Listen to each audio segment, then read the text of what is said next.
It's 9 a.m. and it's Happy Groundhog Day. We're going to start out by just introducing a couple people. Jeff, you want to start? Absolutely. Jeff Gow, City Commissioner, City of Dunedin. Brad? Hi, I'm Brad Miller. I'm the CEO of PSTA. And Jamie, you want to, via Zoom, do you want to say good morning? Hey, good morning. Jamie Robinson, Commissioner, City of Largo. Okay, we're going to start with public comment. Do we have anybody for public comment? No public comment. Okay, thank you. We don't have quorum right now, so we're going to move on to our information items. And we're going to start out with our federal legislative update from Harry Glenn. Harry, good morning. Good morning, Mr. Chairman, Commissioners. Hope you're doing well.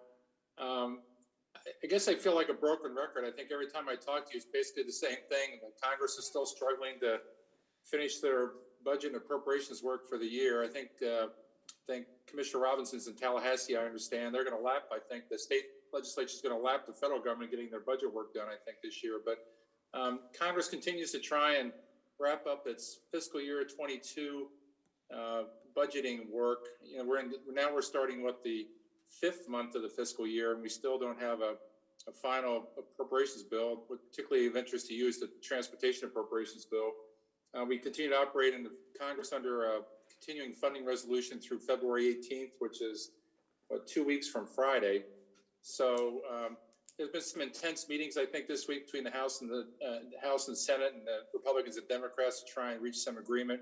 It doesn't look like they're going to get an omnibus appropriations bill done by the 18th. If they get close to an agreement, they're going to probably have to add a few weeks to the continuing resolution to get all the paperwork done. So we'll see how that goes. That does impact, I'm not sure if Debbie's on or not. I think it does impact PSTA a little bit because the Federal Transit Administration can't do their final apportionments until they get their final numbers from Congress for the year. So I'm not sure how that impacts you. And it also slows down the rollout of some of the regular programs that you all receive funding through. So we'll continue to work on that. I think we'll get there. I think the other notable point is that there is money in the House Transportation Appropriations Bill for the inline charger projects. Congressman Chris did that as a congressionally directed funding project. That money will eventually get to you as long as Congress can wrap up its appropriations work. If they, for some reason, go to a full year continuing resolution, then all those earmarked projects fall away. So don't think that's going to happen. I don't think it's in anybody's interest, but we'll continue to watch on that. I guess the biggest news really out of Washington is that the bipartisan infrastructure bill that the president signed into law in November is actually now starting to roll out notice of funding opportunities. Late last month, the RAISE grant, which is the one that you all applied for the Clearwater Transit Center, that notice of funding opportunity for the next cycle came out. And just to put it in perspective, last year the program was funded at $1 billion. The notice of funding opportunity that came out in January is for $1.5 billion.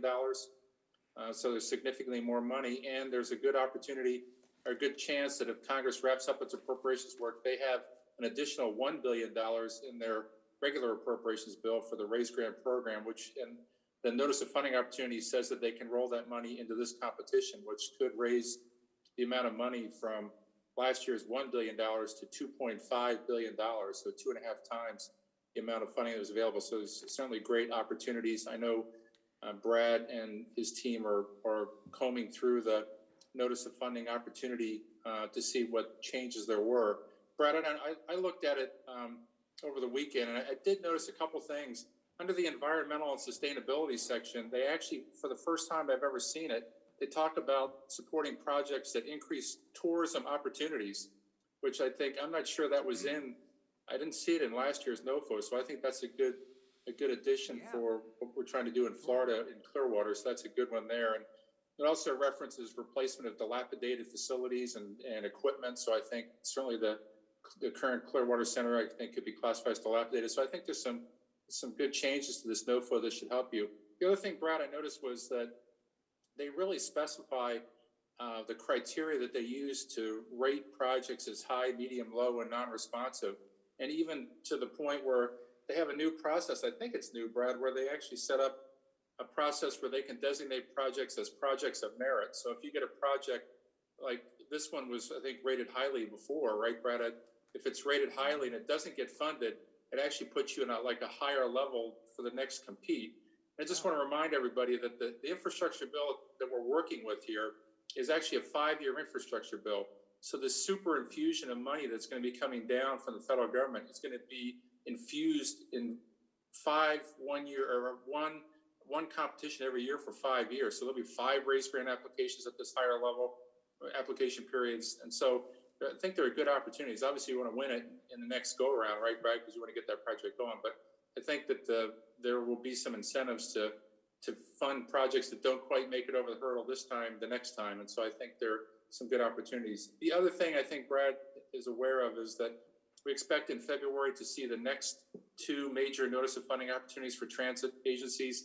One is called the Bus and Bus Facilities Program. That's a pretty broad program from the Federal Transit Administration to fund all your facilities. You can buy equipment, buses. It's pretty broad. And just to put that in context, the bipartisan infrastructure bill funds that program at $3.4 billion over 5 years. So this competition, when it comes out, we assume would be 1/5 of that, which is about $670 million that'll be available for bus facilities. Put that in contrast, the last competition last year was for $400 million. So again, another significant increase with the chance that when the appropriations bill becomes law, whatever money, if $400 million is currently in that bill is added to this program, that's over $1 billion will be available for bus and bus facilities. So again, good opportunity there. The second notice of funding opportunity that we expect to see in February is one that's been important to you, which is the low and no emission bus program, which allows you to buy your electric buses. This program, the bipartisan infrastructure bill, provides $2.4 billion over 5 years, which is about $468 million this year for the competition. Compare that to last year was $182 million. So you're jumping from $182 million to $468 million with the chance that another $150 million from the regular appropriations bills added. That pushes it up over $600 million. So there's significant resources out there, good chances for success in your competition. I know Brad has a great staff that's been very successful in these projects before. And so, anything we can do, Brad, to be supportive, we're happy to do that. We've discussed in previous meetings the need to get a debrief on the raise grant application from last year that was not successful. Brad, we've resubmitted that. They're really stretched thin at the Department of Transportation right now. They're trying to get all these notice of funding opportunities out. They're short-staffed and they're working virtually, but they have our request, Brad. We gave them your cell phone number and your email address to be in direct contact with to set that up. So keep an eye out for them to be in touch with you about that. Other than that, I'm not sure. I'm happy to answer any questions, but I think just trying to wrap up the regular appropriations cycle and trying to track these notice of funding opportunities, I think are the 2 most important things we have going right now. Oh, well, I'm sorry, Brad, I'd add one other thing. Congressman Bill Arakis is engaging this week with the National Highway Traffic Safety Administration on your request for the waiver to allow for the autonomous shuttle project in Clearwater Beach. We had you all had a successful project in 2020 and 2021 in downtown St. Petersburg and last year in the city of Dunedin. And so I think Brad and Beep are trying to work to get that waiver wrapped up so that you can start getting that route going here before the tourism season peaks in Clearwater Beach. So Congressman Bill Arakis is calling the administrator this week, setting up a call with him to ask to expedite the approval of that waiver. So we'll let you know what he finds out. So Thank you. I'm happy to answer any questions, Mr. Chairman. Thank you very much. Great job, Harry. I have one quick question. How's Steve doing? Steve is doing great. Talked to him yesterday. He's enjoying being a grandpa. He's still doing a little bit of work. And he's still talking to the Department of Transportation. So I think they're trying to lure him back to the DOT, but I don't think he's going to do that. But he's still doing some work, and he said say hello. I talked to him about this call yesterday, and he's still available. I told Brad anything that we need or when it's time to go over to DOT, Steve's happy to go along and join us for those meetings. Thank you. Anybody have any other questions? Brad, go ahead. So thank you, Harry, for that update. So do you have any hot takes or guesses on how long a extension from, what did you say, February 18th was the original deadline? How long it might be? Yeah, I think they would probably go into the first week in March. It's gonna take, I didn't mention this, the other complicating factor with wrapping up the appropriations bills is the administration is planning to ask for additional funding in the omnibus appropriations bill for COVID relief expenses, testing, masks, vaccines, all of that. Also, they have a need to replenish some emergency funds to respond to tornadoes, hurricanes, and wildfires from last year. They depleted the emergency fund, or close to depleting it. So they have to replenish that to be ready for the next hurricane season and the summer events. So but the administration hasn't sent that request up yet. So, this is probably the last major legislative vehicle that's going to go through Congress this year. So all those things that they have to get done need to be included in this bill. And so that's slowing it down. So I would imagine, Brad, the Congress is actually supposed to be out of session the next 2 weeks. And so my guess is they'll probably extend to early March to try and get this done. We did that a couple of years ago where Congress didn't actually finish their appropriations work till halfway through the fiscal year. So it's not a good way to do business, but we'll see how it goes. And the other side impact on this, Brad, is some of the funding opportunities from the infrastructure bill can't be rolled out because the continuing resolution has a provision that prohibits the federal government from engaging in any new projects during the continuing resolution because they're kind of like in a holding pattern. So they can't start anything new. So any of the new programs that were in the infrastructure bill can't be started until the appropriations bill is signed into law. So they can roll out things like raise and bus facilities and Lono because they're existing programs and were funded last year, but they can't roll out any of the new stuff that's in the bill. Yeah. Yeah, and I The other thing, thought- Brad, I would say, I'm sorry, thought Brad, the other maybe thing I would that say, some of the, go ahead, sorry. I thought some of the Lono was also going to be delayed, possibly, but I guess not. No, I don't think so. But they will roll into Lono and bus facilities any money that's in the regular appropriations bill for the programs to enlarge the pot. So the other thing, Brad, I would say is I was up on the Hill yesterday. I know we've talked about you all coming up for a visit. Yeah. It's kind of a mixed bag. Some offices are open, some offices are closed. Some offices are preferring virtual meetings. Some are taking them in person. Agency's still closed. They're doing everything virtually right now. So I know you have the APTA conference coming up. So I'm not, hopefully DC, the COVID numbers have really bottomed out. They were at the top of the list for a long time, for several weeks now. They're at the lowest per capita COVID rates. So things are getting better in Washington. So I would expect in March and April that things will start to slowly open back up for meetings and visits. So we start talking about that too.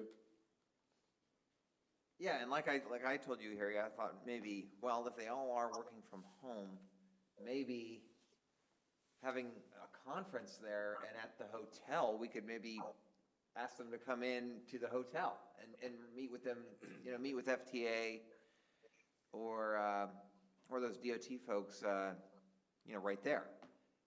Yeah. And then go to Capitol Hill to see the members, as much as they're there. Yeah. Maybe it might be a benefit to have a conference,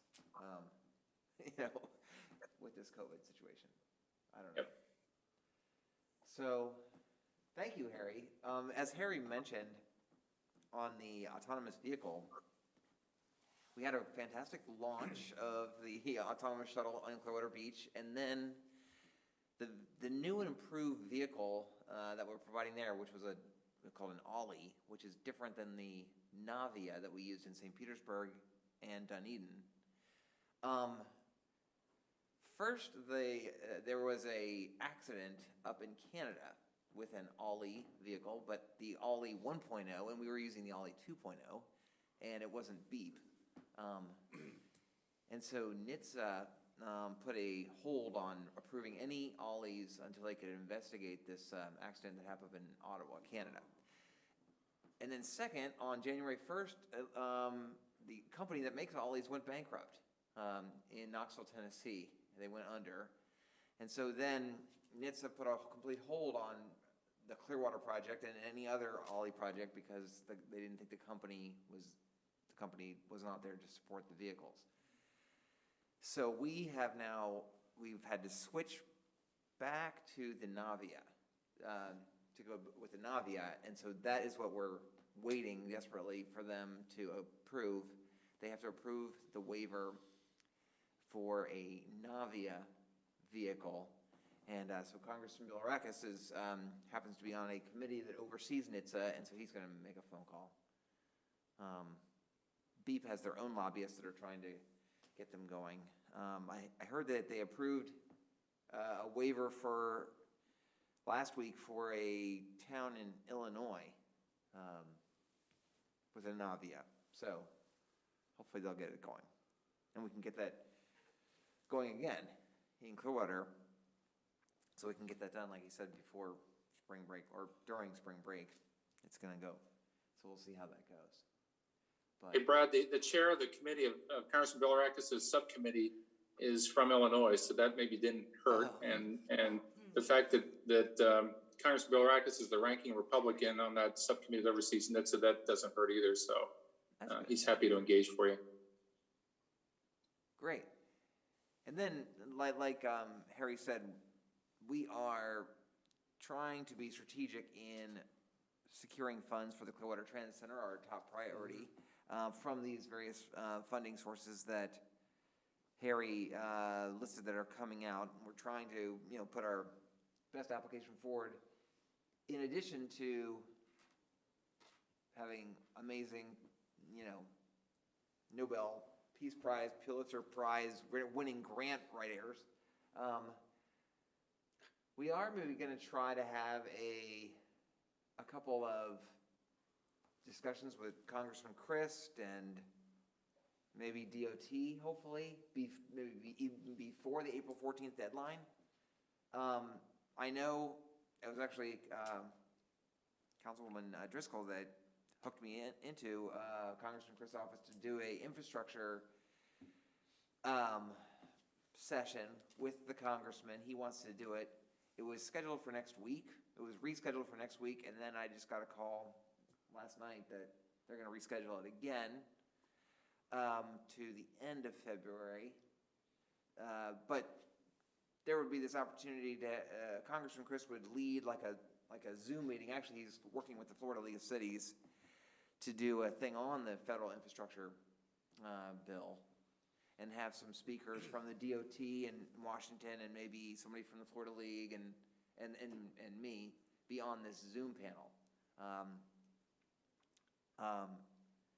I think he was talking, maybe going to ask Commissioner Robinson as well, maybe to be on there. I'm not sure. I see that Commissioner Robinson is a lobbyist in Washington, D.C., which is pretty neat. So we've got that planned. We talked about having engaging our riders committee, and we're working on a idea for a mobile track meeting of the riders committee. Instead of being on Zoom, which they've been on since the pandemic began, we would have them come out to the Clearwater Transit Center, to the current one, and we would show them how horrible it is. They know how horrible it is, but if we would highlight, hopefully we'd get lovely reactions from them on video, and it would be a way for them to kind of meet each other for the first time, like in person, many of them ever. So looking to do that. Anything we can possibly do to get some other ways of communicating how important this project is to the people of Washington, D.C. We're looking for any ideas on that. And so going to D.C. in March for this conference might be a perfect time for that too, I think. Anything else, Harry? No, sir. I did, Brad. I forgot to mention, Brad, that as you said, the closing period to submit the raise grant application is April 14th, and the law requires them to release the list of winners in August. So it'll be a little bit earlier this year than last year. So that kind of between April and August is our time to really emphasize the importance of this project. Yeah. That's all I have, Mr. Chairman. All right. Thank you, Harry, very much. Thank you, Brad. Anyone else have questions for Harry before he leaves? All right, we're going to go back to the beginning of the meeting. Gina Driscoll has attended the meeting, and we need to make a motion to allow Jamie Robinson to participate via Zoom. So moved. Second. I have a motion by Gina and a second by Jeff. All in favor signify by saying aye. Aye. Any opposed? Motion passes. Jamie, welcome. Happy to be here. How's the coffee? It's All right, okay. we're gonna move on to our action items. Item number 3, approve the January 5th, 2022 minutes. I need a motion. So moved. Second. I have a motion by Councilmember Gowell and Gina Driscoll, a second. All in favor signify by saying aye. Aye. Motion passes. We're gonna move on to item 4, information items. We've already taken care of our federal legislative update. Is Ron Pierce here? I saw them jump on. You did? No? Not yet? I saw somebody jump on. Okay. Brad, do you want to move down to item 4C and give us an Yeah. update on the PSTA Hart Memorandum of Understanding? Yes, thank you. So I put this on here to engage the legislative committee because I think, I know this committee has discussed ways in which we can better collaborate with partners around the region as well. You might recall that several years ago, we executed a memorandum of understanding with Hart to collaborate on different activities, including sharing staff. And we started off, we were in need of a procurement director, so Al Burns, our procurement director, he was a Hart employee. He was the procurement director at Hart, and then he double teamed, basically. He drove back and forth across the bay, worked 2 days here and 2 days there. And then they were in need of a risk manager. And so Diane Randall, our risk manager, did the same thing. We kind of swapped. And then ultimately, Al decided on his own that he would like to just be a PSTA. And so that's why for the last couple of years, he's been with us. All that was governed by this memorandum of understanding that was very broad. It allowed the agencies to collaborate on really anything that was to their mutual best interest. The new leadership at Hart has approached me about this memorandum and asked that it be narrowed down to be much more specific. And the agreement itself was automatically renewed unless canceled. Well, Hart canceled it. Hart officially canceled the memorandum back in at their December board meeting with the goal of creating a new one, a new, more narrowly defined one. And I wanted to just kind of let you know that if you have any thoughts on how much we should interact with them or not interact with them or anything, I'm certainly open to hearing that. I think there was just there was confusion about exactly, what could be combined. There was an idea way back when to maybe somehow the paratransit services could be combined, and that they have their own employees doing paratransit. We contract that out. So I think there was maybe some confusion created by it.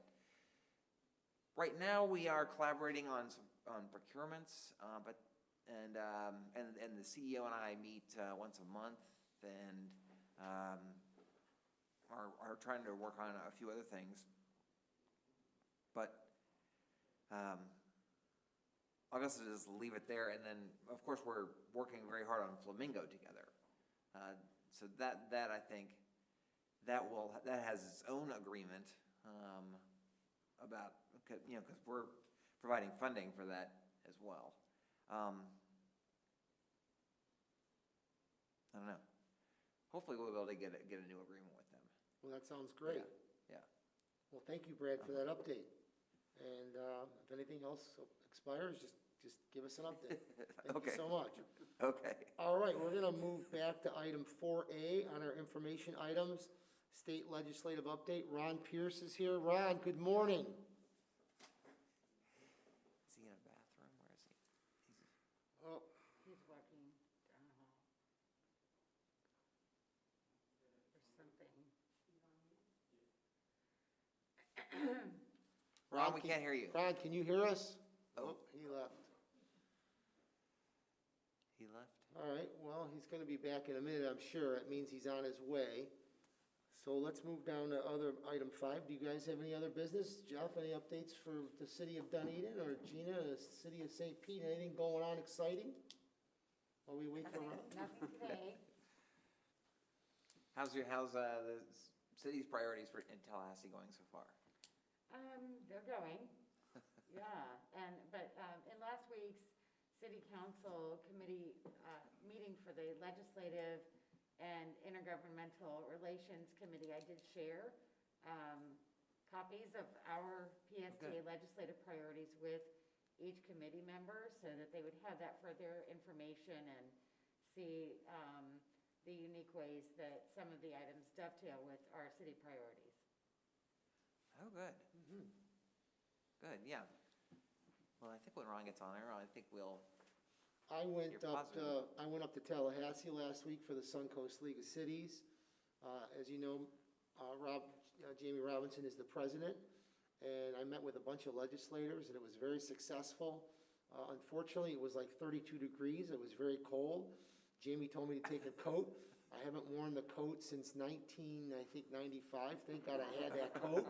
I don't know, it was in my closet forever. I had to take the dust off of it, but it worked. But it was a great session, and I'm going up again this Monday to meet legislators for the Suncoast League of Cities again. I'll be up there with Jamie. You're gonna be up there 2 weeks in a row. Yeah, I'm working on getting an apartment. How many times have you been up there this year? Ron? This is my 5th trip here through committee weeks and session. And I've got 3 more coming. Oh, let me ask Vu. Wow. That's a busy schedule up there.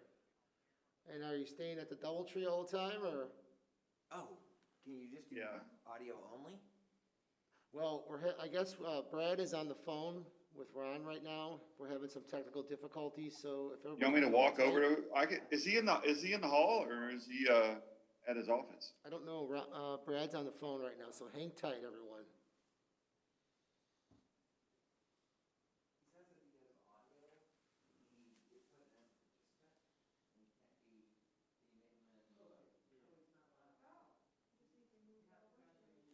Jamie, did you meet with Ed Hooper? No? Not this time, no. Okay. Might stop by and see him today, though. Yeah, I went into his office. He was booked, but I stopped in and he gave me 5 minutes. It was perfect. Yeah, I'll run by there today. And then I, met with Chris Latvella, and it went great.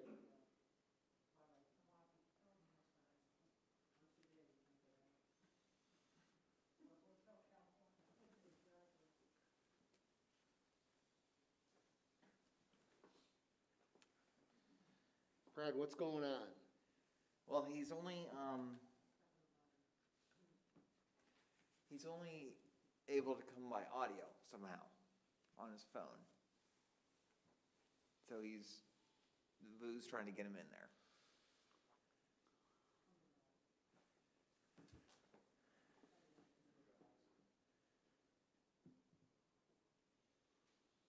Do you know, did you hear anything when you were there about this maybe Ron will update us on that big preemption bill thing? Yeah.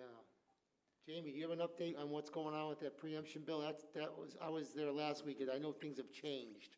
Senate Bill. Yeah, so there's 2, and I don't know if Ron can hear me, but so there's 2, SB 620 and SB 280, both of them, 280 was amended pretty well, to where it's not as bad. It's actually, I think, kind of neutral for cities.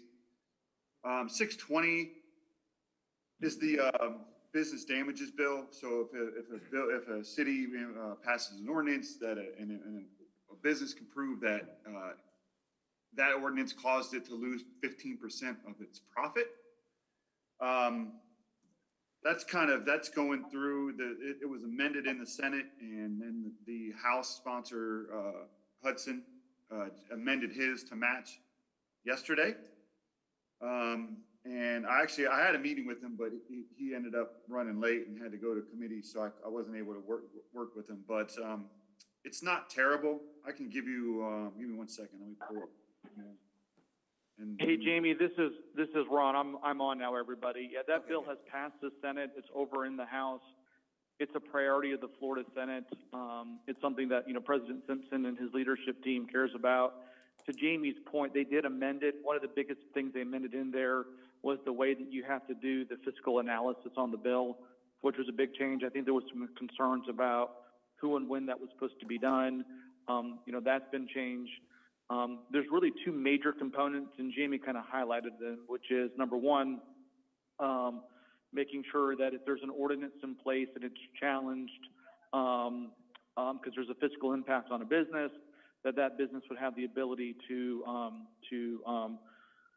challenge the city on that ordinance if there's more than a 15% economic impact on that respective business. And if they actually win that court case, they would not only win the attorney's fees, but they would also have the ability to be reimbursed for any cost that that local government's ordinance had on that local business. The second thing that it does as well is make sure, as Jamie pointed out, make sure there's a fiscal analysis on the front end. I think to kind of cut down some of those, as the Florida Senate said, they're tired of dealing with all these preemption bills in Tallahassee every year.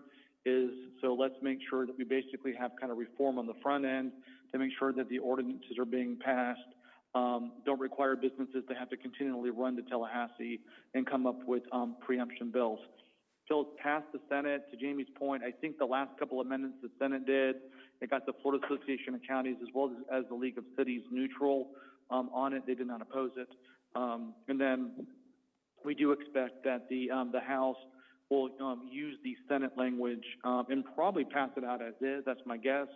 I don't think they'll bounce it back, but it is one of the number one priorities of the Senate this session.